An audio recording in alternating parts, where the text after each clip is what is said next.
নমস্কার বন্ধুরা, আজকে আবার একটা উপকারী ভিডিও নিয়ে তোমাদের সঙ্গে হাজির হলাম। জানি সবাই পারে, তবুও যদি কারোর একজনেরও উপকার হয় তো ভীষণ ভালো লাগবে। এটা রামকৃষ্ণ মিশন ব্যারাকপুরের যে আছে তারই যে ইংলিশ মিডিয়াম ইংলিশ ভার্সানের যে স্কুলটা, তারই একটা প্রজেক্ট, KG2 এর প্রজেক্ট।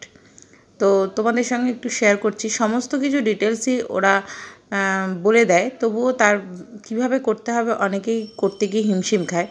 তো তাই তোমাদের সঙ্গে একটু শেয়ার করে নিচ্ছি। তো প্রথমেই আমাদের একটা স্ক্র্যাপ বুক কিনে নিতে হবে। স্ক্র্যাপ বুকটা বেশি দাম নেয় না, 30 থেকে 35 টাকার মধ্যেই হয়ে যায়। তো এক এক দোকানে এক এক রকম দাম নেয়। তো তারপরে স্ক্র্যাপ বুকের মধ্যে ওরা যে প্রজেক্ট অনুযায়ী বলেছিল, যেমনি আমি প্রথমে ইংলিশ প্রজেক্টটা কোনটা কখন লাগাতে হবে, কোন পেজে লাগাতে হবে, সবই ওরা বলে দেয়। তো ইংলিশ প্রজেক্টের জন্য যে ভেজিটেবলসের নামগুলো ছিল, ওদের একটা গল্প ছিল শপিং মল বলে, সেই গল্পের ওপর বেস করে যে ফ্রুটস অ্যান্ড ভেজিটেবলসের নাম ছিল সেগুলোকে কেটে তোমার ইয়ের থেকে ডাউনলোড করে নিয়ে কম্পিউটার থেকে ডাউনলোড করে প্রিন্ট আউট বের করে তারপরে কেটে নিয়ে বসিয়েছি। তার নিচে নামগুলো ছেলেকে দিয়ে লিখিয়েছি। তারপরে যে ফুলদানিটা তৈরি করেছি সেটাও ওরা বলে দিয়েছে, সেটাও। আর এইটাও ওরা স্কুল থেকেই দিয়ে দিয়েছিলো, সেটাই ডাউনলোড করে বসিয়ে দিয়েছি। আর EVS প্রজেক্টে বলেছিল পার্টস অফ বডির যে কোনো একটা পার্টস এঁকে রং করে তারপরে নিচে নাম লিখতে, সেই নামটা ছেলেকে দিয়েই লিখিয়েছি। আর GK প্রজেক্টে বলেছিল অ্যানিমেল নেম আর অ্যানিমেল বেবি নেম, এইগুলো হচ্ছে সব লিখতে হবে। তো এক পাশে অ্যানিমেল নেম, এক পাশে অ্যানিমেলদের যে বেবি তার নেম, সেগুলো লিখতে হবে। তো লেখার কাজগুলো সবই ছেলে করেছে, আর ছবি আটকে বুঝিয়ে দেওয়ার কাজ আমি করেছি। তো এই দেখো, কালো যেহেতু পেপারটা ছিল, তাই জন্য কালোর ওপর লিখলে তো বোঝা যাবে না, তাই জন্য সাদা পেপার মেরে নিয়ে লিখেছি।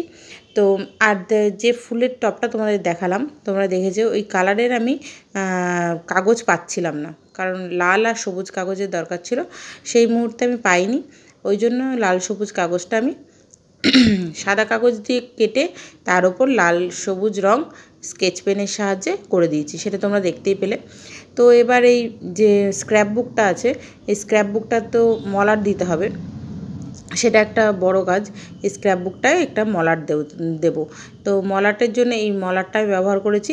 এখানে মলারটা না বলেছিল তোমার মানে মলাটের ওপরে এই যে নামটা লিখতে, দেখো মলাট দেওয়া হয়ে গেছে, মলাটের ওপরে এই নাম, এগুলো হচ্ছে আমি সবই কম্পিউটারে বসে করে তারপরে প্রিন্ট আউট বের করে করেছি। আর যেহেতু একটু তেলতেলে টাইপের স্ক্র্যাপ বুকটা ছিল, ওই জন্য তার উপরে ভালো করে আঠা দিয়ে তারপরে লাগিয়ে দিয়েছি, কারণ যাতে কোনোভাবেই খুলে না যায়, কারণ এখানেই বাচ্চার নাম, ক্লাস, সব কিছু লেখা আছে। তো ওই জন্য এটাকে ভালো করে আটকে দিয়েছি। তো ছেলের তো ইচ্ছাই করছিল একটু আধটু করতে, তো সেভাবে তো দেইনি, তবে চেষ্টা করেছে, অনেকটাই হেল্প করেছে। দেখো একটু একটু করে সাহায্য করছে। তো যতটা সম্ভব ওকে দিয়েও করিয়েছি, জানে ও শেখে, সেই জন্য করিয়েছি। তো এই দেখো পুরোপুরি কমপ্লিট হয়ে গেছে। কমপ্লিট হয়ে যাওয়ার পর তোমাদের দেখিয়ে দিই কেমন হলো। এই দেখো সমস্ত ফ্রুটস, ভেজিটেবলস সব কিছুর নাম লিখে নিচে ও লিখে দিয়েছে, আর আমি করে দিয়েছি। আর এই যে কালার যেটা বললাম তোমাদের, সাদা রঙের ওপর রং করেছি। আর এই যে পরপর প্রজেক্টগুলো তোমাদেরকে একবার দেখিয়ে দিলাম। তো যদি তোমাদের একজনেরও একটু উপকার হয় তো ভীষণ ভালো লাগবে। তো এখানে লাল যে টপটা তৈরি করেছেন তার নিচে স্বরবর্ণে ও স্বরচিহ্নগুলো লেখা, যেটাকে লিখতে হবে সেইগুলো লিখেছিল, তা পারছিল না বলে আমি কালো কালিটা নিচে গিয়ে আবার লিখে দিয়েছি। আর ওইদিকে দেখো বেবি নেমগুলোটা লেখা হয়েছিল না, তো পরে আমি বেবি নেম কথাটা লিখে দিয়েছি। তো মন লাগলো আজকের প্রজেক্টের কাজটা, অবশ্যই কমেন্ট করে জানিও। জানি সবাই পারে, তবুও যদি একজনও হেল্পফুল হয় তাহলে খুব ভালো লাগবে। তো সবাই ভালো থেকো, সুস্থ থেকো।